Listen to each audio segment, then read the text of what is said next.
Wir haben heute den 20.06.2019.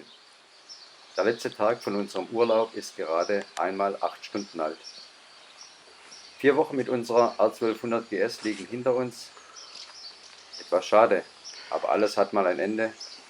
Nur die Wurst hat ja bekanntlich zwei. Aber es wartet ja noch ein weiterer sonniger Tag auf uns. Für die letzte Übernachtung haben wir uns eine nette und ruhige Auberge in Vogesen ausgewählt gehabt. Nur gut 40 Kilometer Luftlinie von der deutschen Grenze entfernt. Unsere Adventure hat hier ebenfalls ein ruhiges Plätzchen gefunden und nach dem Frühstück werden wir die letzte Etappe bis nach Hause unter die Räder nehmen.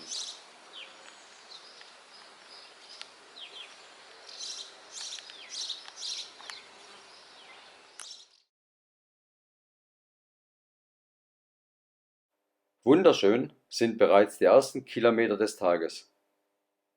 Über die französischen Nebenstraßen und durch die reizende Landschaft der zentralen Vogesen. Dabei denke ich an die vergangenen 4 Wochen zurück. Die währenddessen gefahrenen rund 9000 Kilometer durch Frankreich, Spanien und Portugal haben viele faszinierende Erlebnisse gebracht, aber leider auch einige Ärgernisse. Die beiden Pyrenäen-Etappen an 2 aufeinanderfolgenden Tagen waren für mich ein Highlight. Am ersten Tag den Col de la Rau, Col de Aubusque, Col du Soulon, Col de Tourmalet, Col de Aspin, Col de Port-Sud, Col de Portillon und zum Abend noch den spanischen Port de la Bonaluga. Der Folgetag hatte als genialen Auftakt die letzten der 4 Pässe in umgekehrter Reihenfolge gehabt. Die gesamte Zeit war trocken gewesen, sicher nicht ganz alltäglich über 4 Wochen. Viele schöne Erlebnisse, aber auch einige Ärgernisse liegen eben leider auch in der Zeit. 5-mal ist unser Navi ausgefallen. Mit dunklem Bildschirm und einem kompletten Neustart des Systems nach etwa 20 bis 30 Sekunden. Danach war auch die zuvor aktive Route weg und musste erneut eingegeben werden. 3-mal ist der Motor unserer GS während der Fahrt einfach ausgegangen. Jeweils bergab, vor Spitzkehren im Schubbetrieb, nach dem Ziehen der Kupplung. Der Druck auf den Anlasserknopf hat das Aggregat sofort wieder zum Leben erweckt. Dennoch ist die Sache nicht normal. Drittes Ärgernis war der Ausfall vom Tempomat. Dieser hat sich, während er aktiv war, einfach selbst abgeschaltet.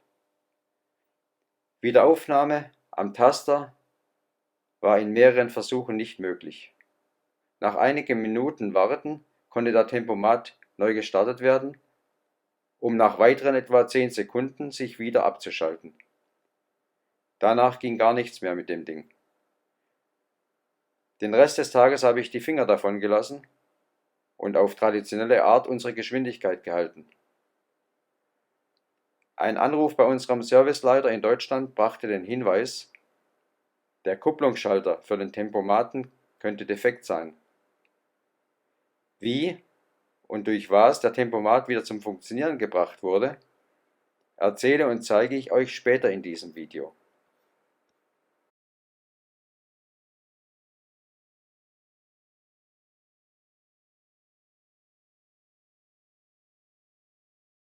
Die letzte Etappe geht nun langsam zu Ende und es sind nur noch wenige Kilometer bis nach Hause. Eine gute Gelegenheit, einen Blick auf die Reisedaten zu werfen. Ein schönes Element des BMW Navis ist die Datenabfrage über den Bildschirm. Ich stelle vor dem Reisestart den Tageskilometerzähler 1 auf 0, damit lässt sich die Summe der gesamten Strecke verfolgen.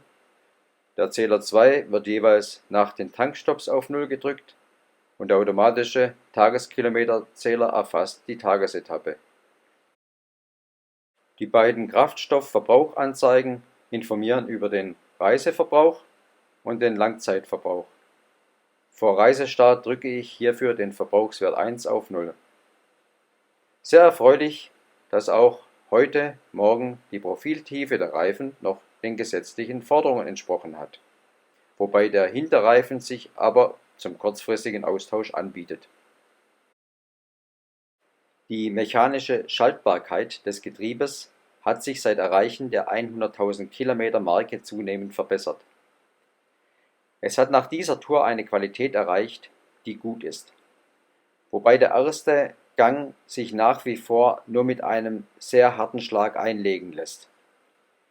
Die Gasannahme bei Drehzahlen unterhalb etwa 1800 Umdrehungen ist weiterhin sehr schlecht.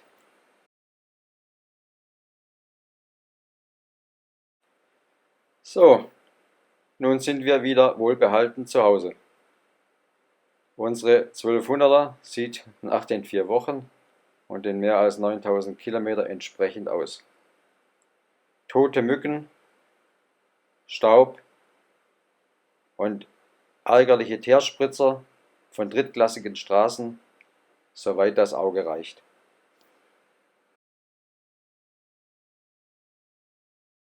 Nun zum Tempomatausfall und dessen Reparatur. Mit Kontaktspray bin ich dem Tempomaten zu Leibe gerückt. Direkt oben in die Schaltereinheit gesprüht und in den Verbindungsstecker der Anschlusskabel unterhalb der Lenkereinheit. Siehe da, der vor der Behandlung nicht mehr funktionierende Tempomat war danach wieder arbeitswillig. Er hat bis heute klaglos funktioniert.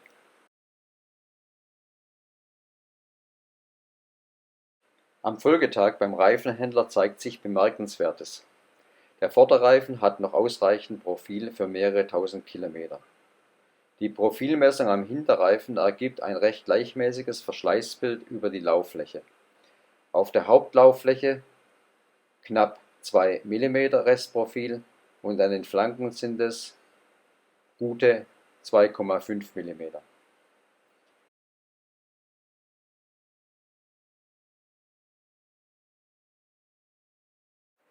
Bleibt noch die Waschbox.